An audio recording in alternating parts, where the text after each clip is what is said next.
Una sa lahat, ang SUV na yan sa Kawit, Cavite, tinutugis sa mga pulis. Rinig pa ang putok ng baril. Ang SUV nakabundol pa. Ang driver nanlaban at nakipagbarilan sa pulis. Ang madugong kinahantungan ng balitang yan, abangan. Magandang gabi, Pilipinas. Sa Frontline tonight. Ilang biktima ng drug war ni dating Pangulong Duterte, pinayagan ng ICC na tumestigo. Habang ang pagdeklarang fit to stand trial kay Duterte, kukwestiyonin ng kanyang kampo. Mga reklamong impeachment laban kay Pangulong Bongbong Marcos tatalakayan ng House Committee on Justice sa susunod na linggo. Lumubog na Roro sa Basilan, sisisirin ng Philippine Coast Guard.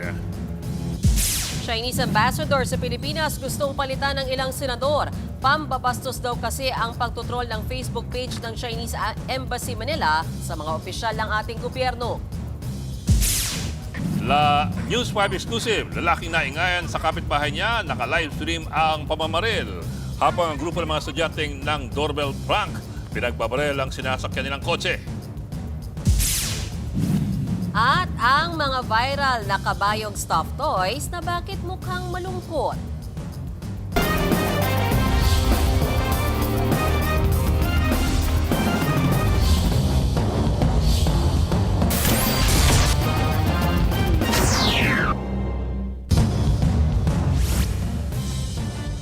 Pinayagan ng International Criminal Court na tumestigo ang ilang biktima ng Duterte drug war.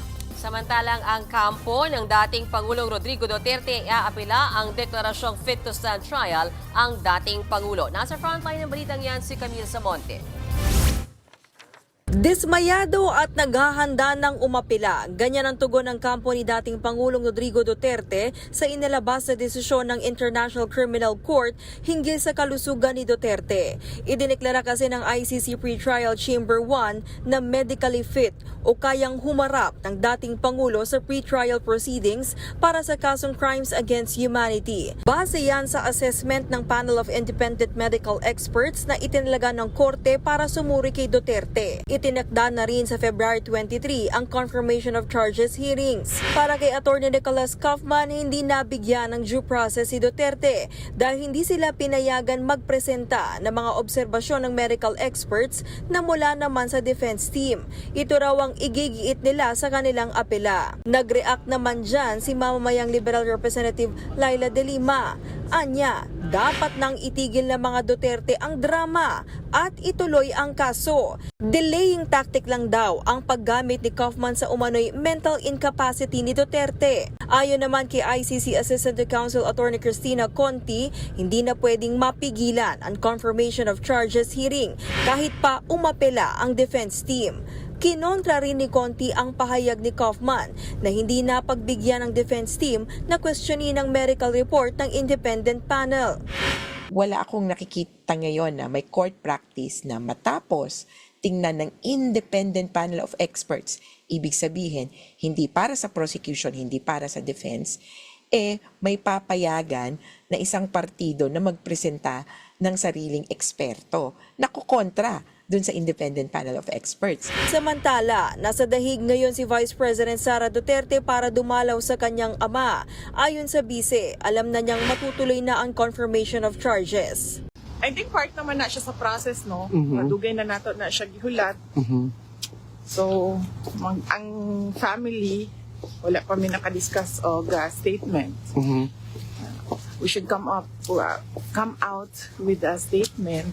Pero, unya na lang, namot siguro istoryahan. Sa confirmation of charges hearing, pagdedesisyonan kung ano ang mga isasampang kaso laban sa dating Pangulo at kung uusad ba ito sa aktual na paglilitis. Maaari raw itong tumagal hanggang 4 na araw. Sa ngayon, hindi pa malinaw kung required na humarap sa korte ang dating Pangulo o via video conference gaya nung nakaraan. Maglalabas pa raw ng schedule at direktiba ang korte sa mga susunod na araw para sa pagdinig sa February 23.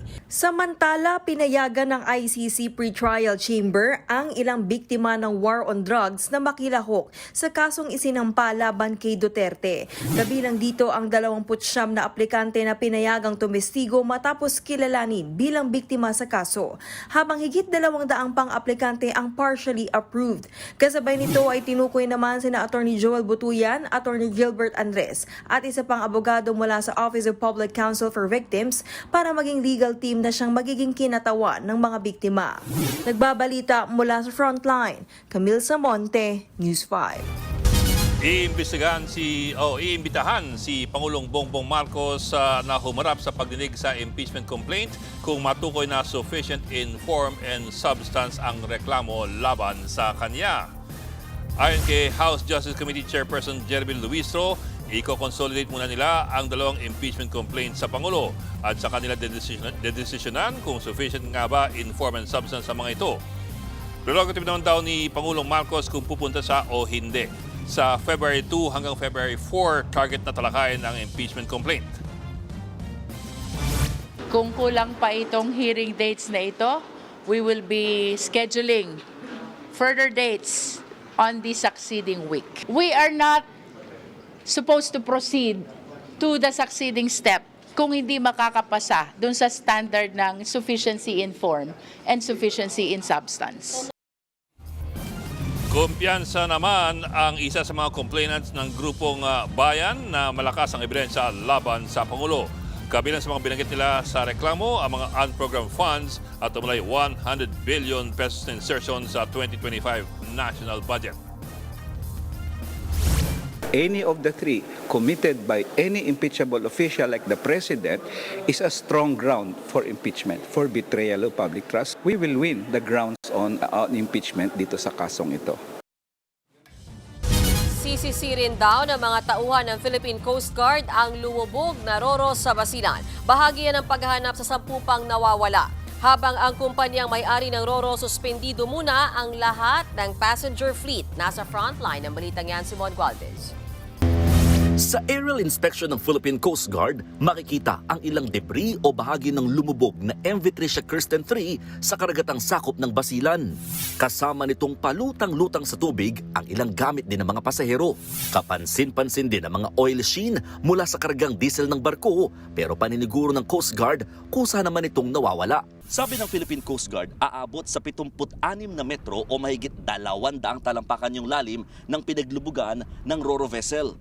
Hindi nito basta madaling masisid kaya kinakailangan na ng technical diver para masuri kung may mga tao bang naipit o nakasama sa lumubog na barko.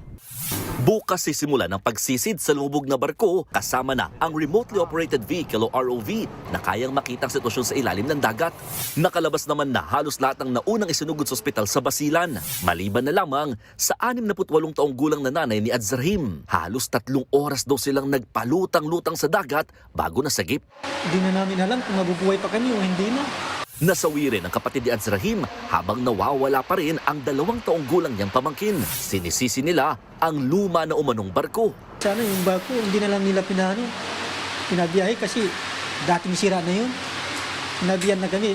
Dati lang yung na-hijack, pinaayos. Tapos pagkaayos, pinabiyahe na. Kasi yung barko parang bulok na. Parang bulok na, hindi naman maayos. Pati yung mga boat niya, madali mapasok ng dagat. Sinuspindi na muna ng Department of Transportation ng lahat ng passenger fleet ng Allison Shipping Lines ang kumpanyang nagmamay-ari ng lumubog na Roro vessel. Aabot na kasi sa higit 30 ang naitalang maritime incidents, sangkot ang mga barko nito. Pagdating po sa maritime safety, that is not negotiable. That is not optional. Maritime safety will always be the paramount and primordial concern lahat ng nataga-gobyerno. Binigyan ng 10 araw ang Marina at Coast Guard para magsagawa ng comprehensive maritime safety audit sa lahat ng barko ng shipping company. Aminado naman ang alkalde ng Zamboanga City, pamilya ng asawa niya ang isa sa may-ari ng Allison Shipping Lines. Dati rin daw siyang bahagi nito bago pumasok sa politika. They will bear the consequences, whatever yung dapat tulungan sa mga tao, tutulungan nila. They're willing to help. Wala namang sinasabing hindi yung company. Of course, nobody wants those things to happen. Nagbabalita mula sa Frontline, Mon Gualvez, News 5. Bastos at walang galang daw ang umunoy pag-aasang troll ng Facebook page ng Chinese Embassy sa Manila ayon sa ilang senador. Dapat raw deklarang persona non grata ang deputy spokesman ng Chinese Embassy at dapat rin daw palitan ang Chinese ambassador to the Philippines. Nasa frontline balitang yan ang mobile journal natin na si Merymon Reyes. Ang Facebook post na yan ng Chinese Embassy Manila, pinanggigilan ni Senator Risa Hontiveros. Tila minamaliit daw kasi nito ang resolusyong pinirmahan ng 15 senador na kumokondena sa mga pahayag ng Chinese Embassy laban sa mga opisyales ng gobyerno ng Pilipinas. Ganyan pa rin ang tono nila, bastos, walang paggalang. At gusto pa rin nila sila ang masusunod. Hindi lang sa dagat ng Pilipinas, hindi lang sa social media ng Pilipinas, pati sa Senado ng Pilipinas. Sa pagtalakay kanina sa Senado, lumutang ang posibilidad na ideklarang persona non grata si Deputy Spokesperson of the Chinese Embassy Go Wei at palitan ang Chinese Ambassador to the Philippines na si Jing Quan. Sa huli, ipinagpaliban muna ang pag-apruba ng Senado sa naturang resolusyon. Nagmosyon si Senate Minority Leader Alan Peter Cayetano na idaan sa pagdinig ang issue para malaman kung ano ang sinabi ni Philippine Coast Guard Commodore J. Tariela na ikinagalit ng China. Kabilang si Alan Peter Cayetano sa mga hindi pumirma sa resolusyon, gayon din ang iba pang miyembro ng Minoria at ng Duterte Bloc. Kahapon nga, nagdebate pa Senator Risa at Rodante Marcoleta. At napakalaki ng China, napakamayaman ng ekonomiya ng bansa na pwede po natin sigurong maging siguro kakampi sa mga darating pong mga panahon kung maisasantabi po natin ang mga sigalot na namamayani sa ating bansa. In principle, bakit hindi? Pero pwede ba nating maging kakampi ang China kung ipagpapatuloy niya ang pinaggagawa niya sa ating karagatan, sa internet? Isda. Bukod kay Marcoleta, hindi rin kasama sa mga pumirma sa resolusyon si Senador Robin Padilla. Suggestion pa nga niya. Matagal ko na rin sinabi na may budget naman ng Coast Guard, ba't di kayo bumili ng mas malakas na water cannon at gumanti kayo? Sagot dyan ni Tariela. Dahil nga alam natin na ang China ay humahanap ng paraan para maisisi sa atin ang pagtaas ng tensyon sa West Philippine Sea. The moment we use our water cannons, the Chinese Coast Guard may have a justification to increase their aggression to the next level. Pati ang Armed Forces of the Philippines, giniit na may ebidensya sila tungkol sa iligal na aktibidad ng China at panghaharas nito sa mga Pilipino. The facts on the ground do not lie. We have videos for this to supplement all our reports. Hence, we leave it up to the Filipino people to be the judge. Nagbabalita mula sa frontline. Kapatid mobile journalist Merymon Reyes, News 5. Bagamat nagpapasalamat ang Armed Forces of the Philippines sa pagsagip ng China Coast Guard sa mga Pilipinong tripulante sa may Bajo de Masinloc, hindi raw nito mabubura ang mga panghaharas ng China sa West Philippine Sea. Nasa frontline ng balitang yan si Brian Castillo. Ang mga kababayan nating iyan na nalagay sa alanganin nang lumubog ang sinasakyan nilang cargo ship malapit sa Bajo de Masinloc na iligtas sa tulong ng Chinese Coast Guard. We are happy na ligtas yung ating mga kababayan. Natutuwa tayo, ligtas sila. Sa kabila niyan, duda ang Armed Forces of the Philippines sa pagiging masigasig ng China sa pagbibida sa pagsagip nila sa mga tripulanting Pilipino na para bang walang nangyaring pambobomba noon ng tubig.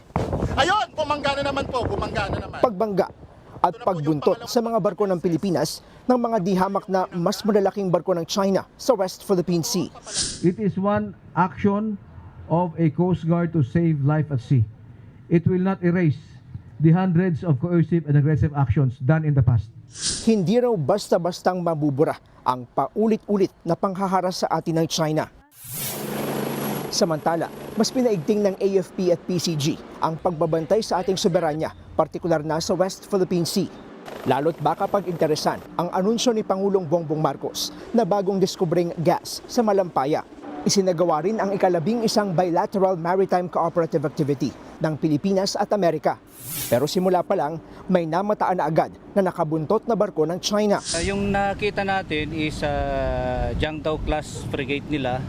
Ng pangalan ay Xianing 500 yung bow number. At ang pinakamalapit na distance niya sa atin is 3.7 nautical miles. Pero lumayo rin siya ng lumayo. At hindi rin naman siya naka-distract sa exercise natin. Nagsanay sila sa itinilagang exercise box sa loob ng Exclusive Economic Zone o EEZ sa West Philippine Sea. Hinasa ang kakayahan ng Philippine Navy, PCG at US Navy. Nag-conduct tayo ng maneuvering exercises, communication exercises, at saka deck landing, including replenishment at sea. Nagsimula ang Maritime Patrol Exercise noong January 25 at matagumpay na nagtapos kahapon. Nagbabalita mula sa frontline, Brian Castillo, News 5. Nakipaghabulan at nakipagbarilan sa mga pulis ang lalaking tinutugis sa drug bypass operation sa Cavite Province. Ang suspect tinangay pa ang sasakyan ng mga pulis. Nakabangga din siya at 3 ang sugatan. Nasa frontline na balitang yan si Gary De Leon. Sira-sira na pero patuloy ang pagharurot ng SUV na ito sa Marolas Exit sa Kawit, Cavite.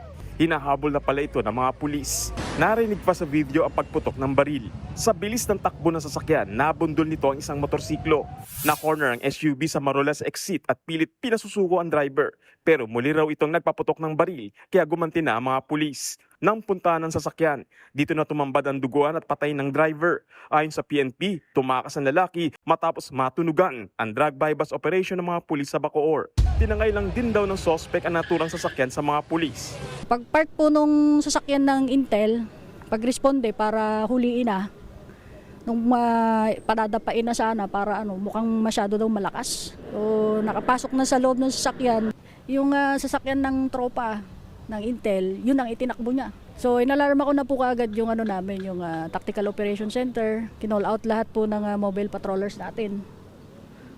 All troops, alert! Ilang beses pa raw naharang ng mga pulis ang SUV pero patuloy raw nitong nilulusutan ng mga pulis dahil sa pagpapaputok ng baril ng suspect. Sa kabuuan, 2 motorsiklo, 1 tricycle at 1 SUV ang nabangga ng suspect. 4 ng sugatan kabilang 1 bata.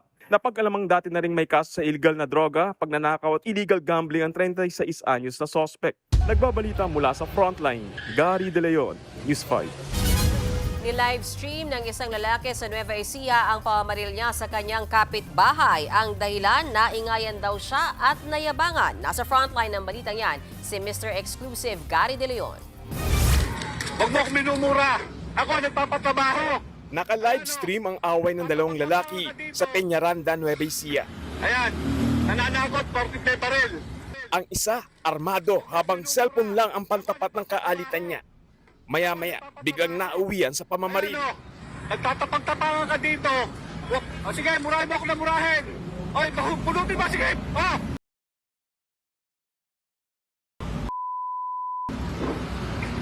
Ayan, binabaril ako! Dali-daling tumakbo ang nagbi-video na si Ray, 50 anyos. Hindi siya tinamaan ng bala. Kuha ang livestream noong January 17. Base sa investigasyon, nainis ang suspect sa kanyang kapitbahay dahil daw maingay. Dito na raw ito naghamon ng away. Humantong daw yan sa yabangan, lalo't parang may-ari ng lupa at may malawak na bukirin ang suspect at biktima. Nagkaasaran pa hanggang sa nauwi nga sa pagbabanta at pamamaril. Nagkapikunan sila Mga waga pa lang, nagkaroon na sila ng pagtatalo. Ngayon, di naiwan, nag-aayos, nagpapalinis doon ng bako, nandun yung bako nila. Sa bakura naman bubalik yung subject, may dala na. Agad nagkasa ng hot pursuit operation ng mga pulis. Naaresto ang 53 anyos na magsasakang si alias Cesar. Na-recover sa kanya ang 9mm na baril at mga bala. Sinampahan na ng kasong attempted homicide ang suspect. Wala pa siyang pahayag sa nangyari. Nagbabalita mula sa frontline, Gary De Leon, News 5. Pinagbabaril ng isang lalaki ang 6 na estudyanteng sakay ng kotse sa Lipa, Batangas. Napikon daw ang suspect matapos mag-doorbell prank ang mga binatilyo sa kanyang bahay. Nasa frontline ng balitang yan si Gary De Leon. Kita pa ang mga tama ng bala sa isang kotseng ito na pinagbabaril ng isang residente sa barangay Marauy sa Lipa City, Batangas. Sakay ng kotse ang 6 na grade 12 students nang mangyari ang pamamaril. Kwento ng mga estudyante, susunduin sana nila ang isa nilang kaklase pasado 2:00 ng madaling araw kahapon. Pero bago ito sumakay sa kotse, napagtripan itong mag-doorbell sa isang bahay bilang prank. Di yan nagustuhan na nakatira sa nasabing bahay. Nakasakay na sa kotse nito yung 6 na estudyante at paalis na sana sa lugar nang bigla silang abulin na isang lalaki at pagbabarilin ng kanilang sinasakyang kotse. Yung lalaki pala isa sa nakatira sa bahay na kanilang pinagtripang i-doorbell. Maswerteng wala namang tinamaan sa mga sakay ng kotse. Dumiretso sa istasyon ng pulis ang mga estudyante para i-report ang nangyari. Nagsagawa naman ang follow-up operation ng mga pulis at inaresto ang gunman. Wala pang pahayag ang sospek pero ayon sa mga pulis, maaaring nainis at nabulabog sa pagkakatulog ang sospek. Kaya namaril. Nakumpiska sa kanya ang isang baril at mga bala. Lisensyado naman ang baril pero ayon sa mga pulis, di naman nangangahulugan ito na pwede nang mamaril ang may-ari. Katwiran din daw ng sospek ay self-defense ang ginawa niya pero di kumbinsido ang mga pulis. Kung wala na yung aggression na tinatawag, yung actual and physical aggression, at wala na sa panganib yung taong dumidepensa, ay maaaring hindi niya ma-avail yung self-defense. Sa kabila niyan, may paalala rin ng mga pulis sa mga nangtitrip na kabataan. Na umiwas sa mga ganitong klaseng prank. Kasi hindi natin masabi, may mga mainit na ng ulo, o kaya baka mapagkamalan silang magnanakaw, kaya baka maaari pang ikapahamak ng mga bata. Sinampanan ng kasong frustrated murder ang suspect. Nagbabalita mula sa frontline, Gary De Leon, News 5. Kasama na ng iba pang mga preso sa Quezon City Jail si dating Senador Bong Revilla na nasasangkot sa flood control scandal. Sang-ayon dyan ang ilang kaanak na mga nakakulong doon para raw maranasan niya ang tunay na hirap sa bilangguan. Nasa frontline ng balitang yan si Gio Robles. Matapos ang 7 araw na medical quarantine, na ilipat na si dating Senador Ramon Bong Revilla Jr. sa regular na selda sa New Quezon City Jail. Doon din nakakulong ang iba pang mga preso pero hindi pa malinaw kung sino ang mga kasama o mga kakosa mismo ni Revilla sa kanyang selda. Kinumpirma ito ng kanyang asawa na si Cavite 2nd District Representative Lani Mercado na bumisita sa dating senador. We're praying that he will be safe. Kamusta daw po siya ko ngayon na nailipat na siya? We're praying. Dumalaw din kay Revilla ang kapatid niyang si dating Antipolo Mayor Andeng Inares. Mga anak niyang sina Cavite 1st District Representative Jolo Revilla at Aguiman Party List Representative Brian Revilla. Si Brian, aminado na mahirap ang pinagdaraanan ng kanilang pamilya ngayong nakakulong na naman ang kanilang ama.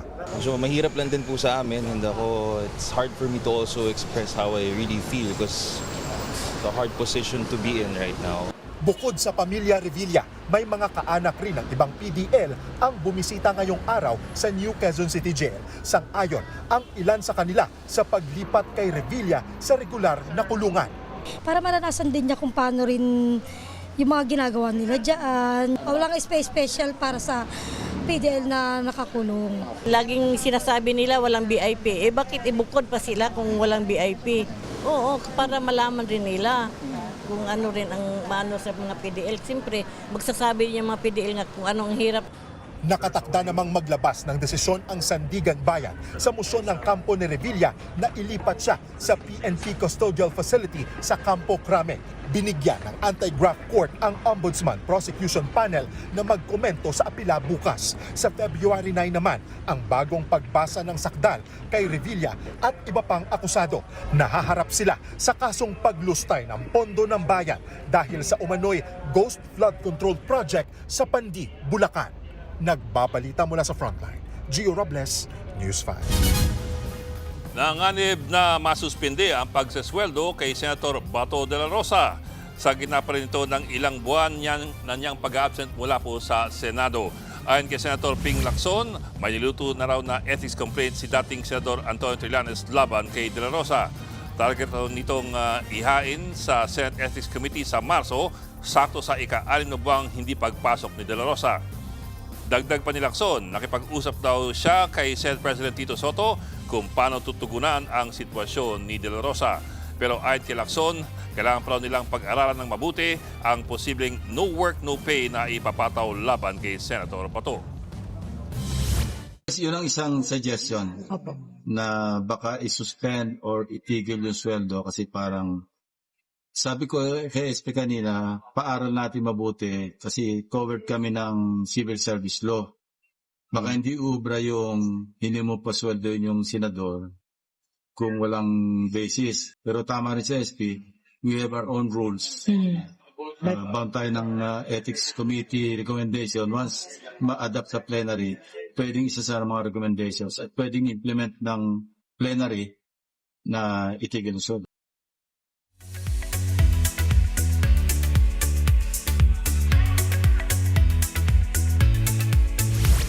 Showbiz tonight na tayo. Balik bansa na si Miss Cosmo 2025 runner-up Chelsea Fernandez. Mainit siyang sinalubong ng fans sa kanyang birthplace sa Takurong sa Sultan Kudarat. Looking gorgeous and fresh as usual si Chelsea in her Filipiniana dress with her crown and sash. Kakagaling lang niya sa Ho Chi Minh City, Vietnam, kung saan idinaos ang Miss Cosmo 2025. Nagtapos siya doon bilang runner-up. Bumuelta naman ang kampo ni Raymart Santiago sa mga usap-usapang sangkot daw siya sa pagkidnap umano ng mga anak nila ni Claudine Barreto. Sabi ng mga abogado ni Raymart, wala raw katotohanan ang mga aligasyon ng kidnapping.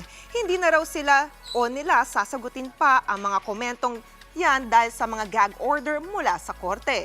Pero paalala nila kay Claudine, huwag gamitin ang kanyang impluensya at media platforms para sirain ang reputasyon ng aktor. Nag-ugat ang issue sa live video ni Claudine nitong weekend kung saan sinabi niyang kinidnap ang mga anak niya kung saan tila nagpasaring ang aktres kay Raymart. Nakauwi naman na raw ang mga anak ni Claudine. Ayan.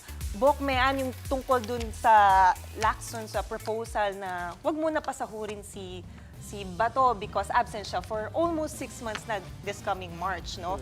Is it doable ba? Kasi there are instances in the past also that we have senators na sabihin natin pala absent. And congressmen. Congressman, yes. For example, sabihin na natin, like Manny Pacquiao, from 2016 to 2022 because during that time, he was still active as a boxer. And second, I believe De Lima during Duterte's time also. Pero yung kay De Lima naman ay nakulong siya. Yes, so this is the first time na I think na-raise itong issue na to.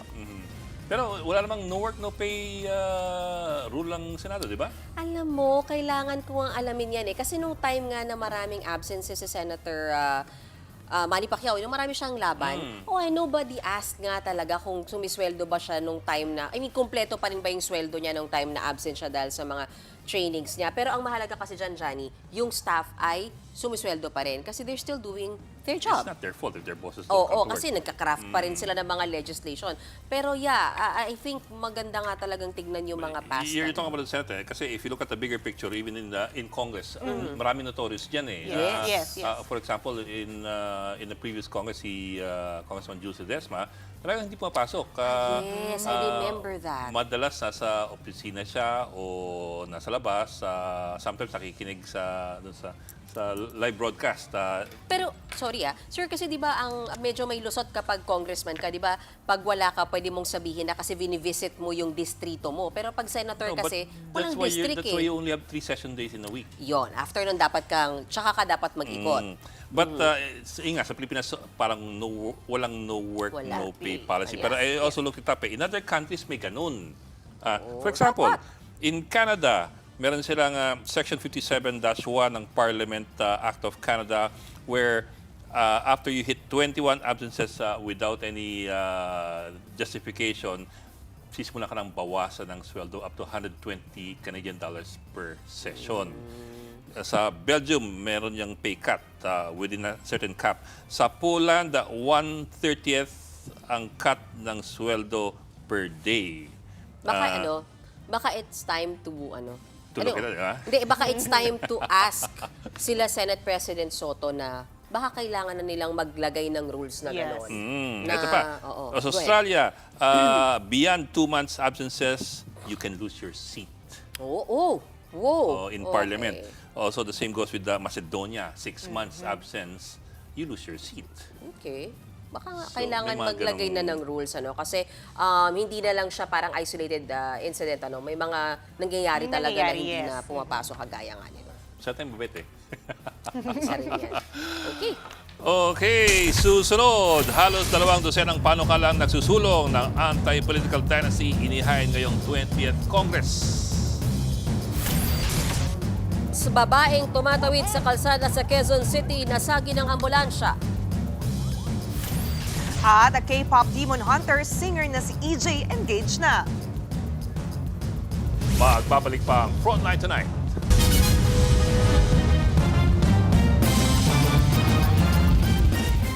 Mga kapatid, Ed Lingaw po, maging maalam at may pakialam sa mga napapanahong balita sa ating bansa. Para sa mas malilimang pagtalakay at paghimay sa mga issue at headlines, mag-follow at mag-subscribe sa social media pages ng News 5.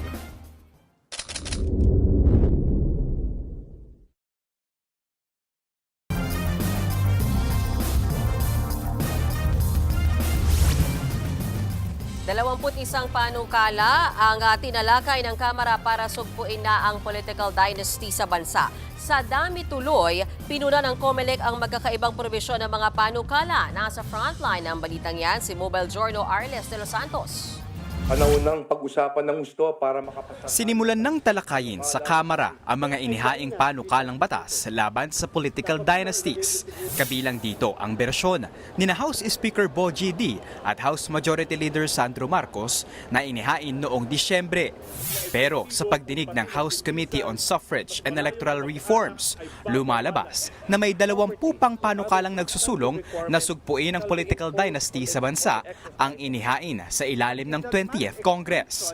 Isa na riyan ang bersyon ng progresibong Akbayan Party List.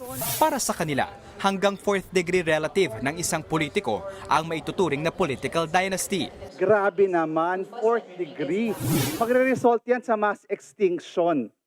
But if that mass extinction will result into the mass extinction of corruption, patronage politics, and poverty, then so be it.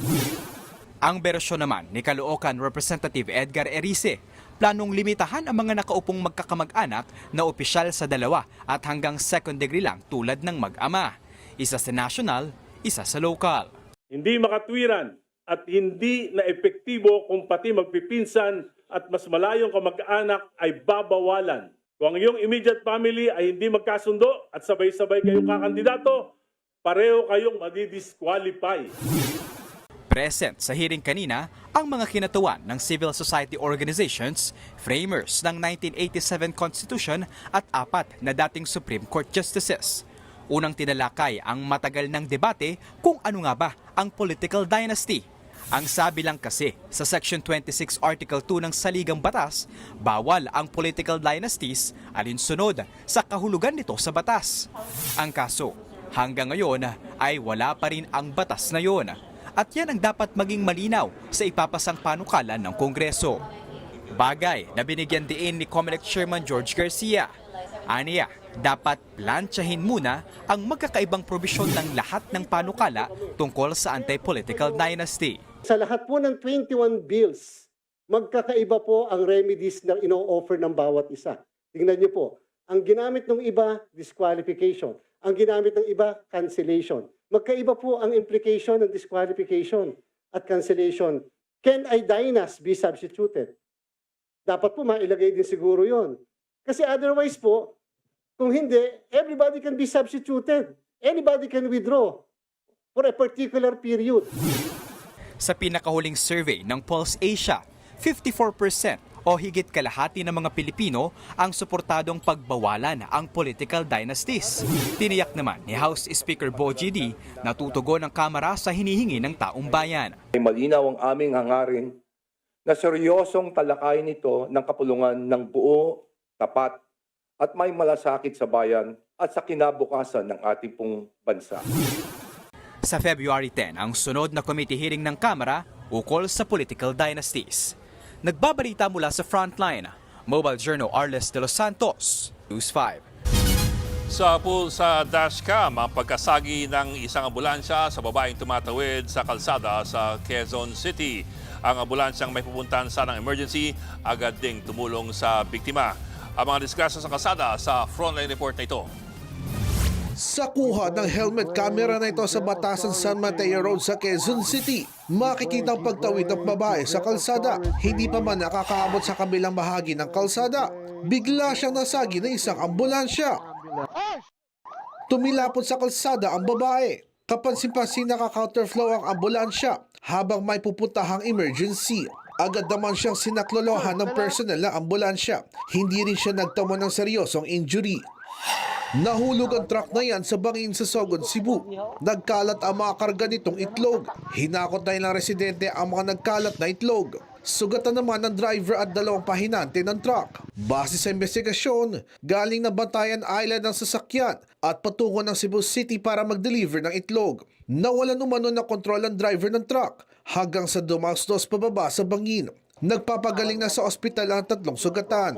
Nagbabalita mula sa frontline, Bernard Hojan, News 5. Inaalam na raw ng AFP ang impormasyong may namatay na Pilipinong mercenary sa gera sa pagitan ng Ukraine at Russia. Ayon sa ulat, lumalaban para sa Russian military ang nasabing Pinoy. Napaslang daw siya habang nakikipaglaban sa mga sundalo ng Ukraine. Bineberipika pa yan ng AFP. Lalo't wala parang opisyal na abiso sa kanila kaugnay nito. As of this time, we are conducting direct dapat yung pong sources natin for this. So sa ngayon po, hindi pa po natin ito ma-confirm because we have yet to receive word from official sources.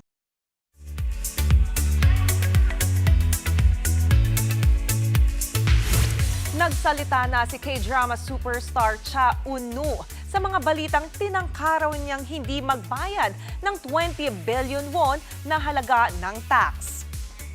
Sa Instagram, isang blackout image ang pinost ni Eun-woo na may caption ng kanyang apology statement in Korean. Nagsorry ang superstar sa mga naapektuhan ng insidente. Pinost niya yan sa gitna ng kanyang mandatory military enlistment. Pero sinuguro niyang hindi raw niya tinatakbuhan ang kontrobersya. Nangako din siyang tatanggapin ang anumang desisyon ng Korean authorities sa kaso. Una nang inimbestigahan si Eun-woo dahil sa tax evasion case noong 1 linggo. Oh, ayun nga, pag-usapan natin yung political dynasty. Paano ba? Yes. Hindi na lang to local tsaka Cámara, Boc and Johnny, no? Mismong sa Senate nga, ilang pamilya ba yon? Cayetano, Villar, Tulfo, Yes. Estrada, Ejercito. Though, I think the difference right now, may ilang mga senators, na supportive of the anti-political dynasty. So you have 21 proposed bills on sa dynasties. Cámara. You only need one. That's Exactly. workable and acceptable to the public, of course, but also very importantly, ipapasa ng Kongreso. Alam mo, Kasi kung hindi ipapasa ng Kongreso, wala rin eh. Wala. Hindi, tsaka tanda ko lang, Bok, nung hinihirigan before sa Senate na nako-cover ko, alam mo, nagtatagal dun sa definition pa lang. Yeah. Yung kung pang ilang consanguinity ba, ano ba, hanggang saan ba yan pwede? Definisyon ng dynasty tsaka kung anong jurisdiction ang covered. For Correct. example, yung Democratic Insights Group, ang proposal naman nila is payagan natin isang hanggang 4th degree sa national, isang hanggang 4th degree sa local. Pero within national, dapat walang ibang kamag-anak. Within local, walang ibang kamag-anak. Daming so, tatamaan nun. Daming aalma. Daming permutations eh. Yes. Yung sa kay Speaker Boji D. Sandro sa proposal naman, may clustering. Ibig sabihin, sa isang probinsya, sa isang probinsya, doon lang bawal ang magkakaapelido. Oo, sa isang munisipyo, kung tumatakbo ang mayor, wala kang pwedeng in the same level. So pag lumipat yung kamag-anak sa kabilang probinsya, pwede na. There you go. So for example nga, yung may usual example is Maguindanao del Norte, del Sur, and Sultan Kudarat noong 2025 elections, isang pamilya tumakbo for the governor of all those 3 provinces. Oh my gosh. Okay. Can we just, can we just make it simple and pass it? Pwede kaya yun? At least make it simple and pass it. But you also don't want it to be too lusaw kasi if you pass one now, Lord knows, tagal na naman 30 years before a real one is passed. Okay. Sige. Okay. Susunod, protesta laban sa pinaplanong pagmimina sa Nueva Vizcaya na uwi sa Grian. 7 inaresto. At NCT members na sina Jamin at Jeno bubuo ng sariling sub-unit. Tutok lang mga kapatid dito sa Frontline Tonight.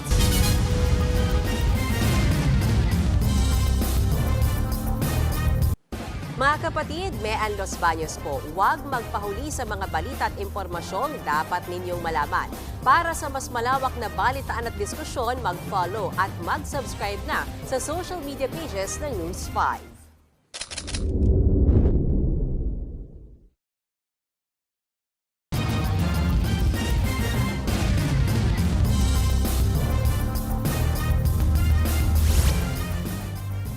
Protest at barikada ang Protest at barikada ang pinaglaban ng mga residente ng Dupax del Norte, Nueva Vizcaya laban sa balak na mining exploration sa bayan. Pero hindi nagpatinag ang mga polis na naka-full gear pa. Ang buong detalye sa report na ito.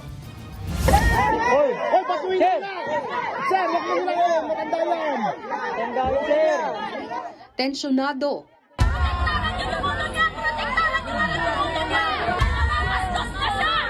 Umabot sa puntong nagtulakan. Ang mga residente mapamatandaman. Itinutulak palayo ang mga pulis na may hawak na shield. Huwag lang makapasok sa kanilang lugar. Ito ang eksena sa Dupax del Norte sa Nueva Vizcaya. Ang ugat niyan, ang pagtutol sa mining exploration ng British company na Wugol Mining Corporation. Bago yan, una nang nakiusap ang mga lokal at mga indigenous people na nakatira sa lugar. Wala na talaga kayong puso, sir? Alam nyo naman, kabuhayan lang namin nilalaban namin. Walang mga... Bakit nyo kami pipilitin? Padaanin nyo na lang kami para Hindi pwede, sir. Amin to. Pero dito na nauwi ang tensyon. Hindi! Kung hindi, aresto namin kayo. Sa inilabas na desisyon ng Regional Trial Court sa Bambang, pinaalis nito ang ginawang barikada ng mga residente noong pang September 2025 sa kahabaan ng Kion Barangay Road. Para yan sa mining exploration ng Wugol na may permit mula sa Mines and Geoscience Bureau noon pang August 2025. Sakop ng permit ang 3,100 hektarya ng 5 village. Inutusan din ng korte ang mga pulis para ipatupad ang writ of preliminary injunction. Pero kahit korte at gobyerno na ang nagpahintulot, mariing tumutol ang mga residente lalo't sila ang apektado ng pagmimina. Bukod sa epekto nito sa kanilang kabuhayan, takot din sila sa epekto nito sa kalikasan. Wala rin daw konsultasyon para sa gagawing exploration sa kanilang lugar. Kaya kahit anong pananaboy sa kanila ng mga pulis, gumawa sila ng human barricade para hindi ito makapasok, kumanta at nagdasal sila.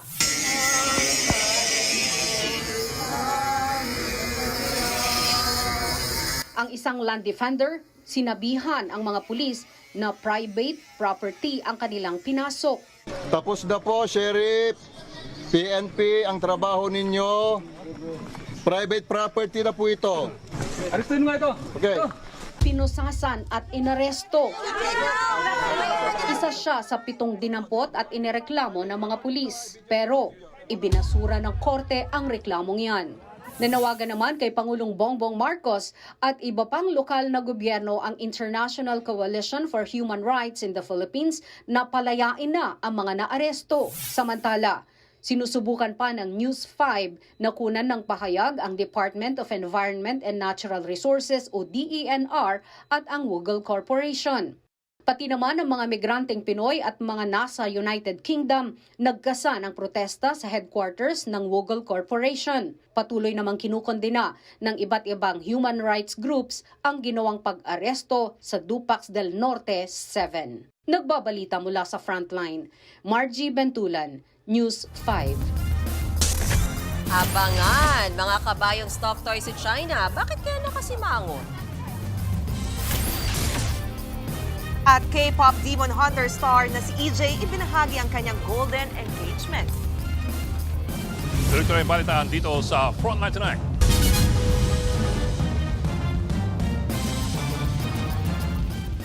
Mga kapatid, Johnny Alipon po, maging updated sa latest entertainment at lifestyle. Huwag magpahuli, mag-follow at mag-subscribe na sa social media pages ng News 5.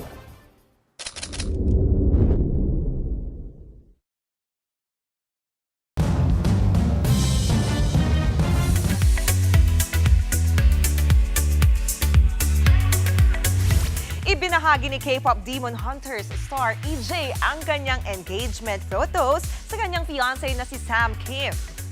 Sa kanyang post sa Instagram, pinakita ang mismong pagsuot niya ng engagement ring at meron pang engagement cake. Naunang ni-reveal ni EJ ang kanyang engagement sa isang interview last year.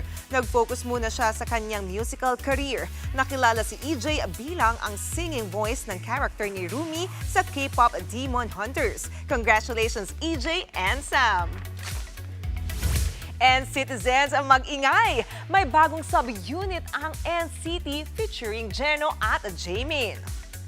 Tatawagin silang NCT JNJM. Ayon sa SM Entertainment, sa February 23 sila nakatakdang mag-debut with their first mini album na Both Sides. May 6 tracks yan, including ang title song with the same name. Bago yan, una ng finlex ni Jeno at Jaemin ang kanilang chemistry as a duo sa short film drama na Wind Up. At yan ang latest and hottest sa Frontline Showbiz Tonight. Ako po si Johnny Alipon. Happy Tuesday, mga kapatid.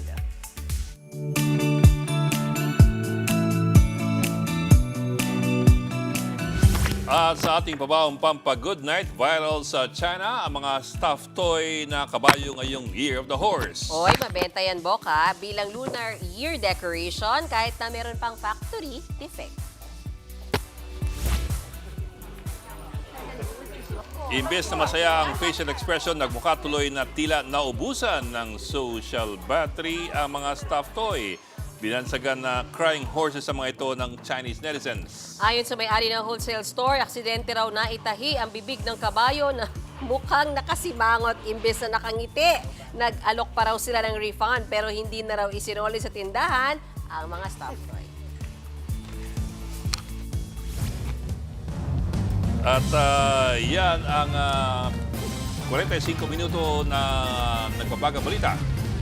Frontline Tonight. Ako po si Mayan Los Baños Rosé. Ako po si Adligaw. Walang iwanan. Sa Frontline Tonight.